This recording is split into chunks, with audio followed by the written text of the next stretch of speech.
Bishop Eric Kincaid Clark, and today's Megabyte comes to us from the story of Ruth. It's found in the book of Ruth, chapter 1 through chapter 4.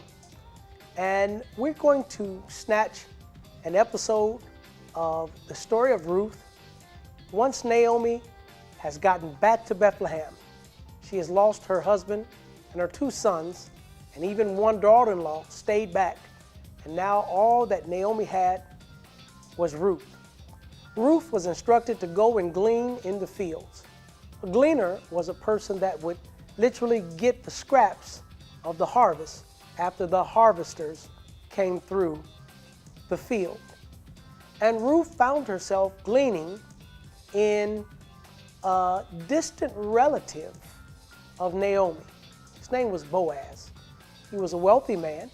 He owned the land, and he was in line to be a kinsman redeemer.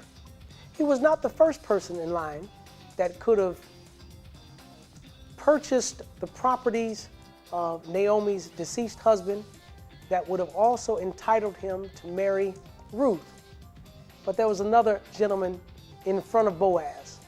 But when Boaz saw Ruth, the Bible says that it was Boaz that desired Ruth and strategized a plan to marry Ruth.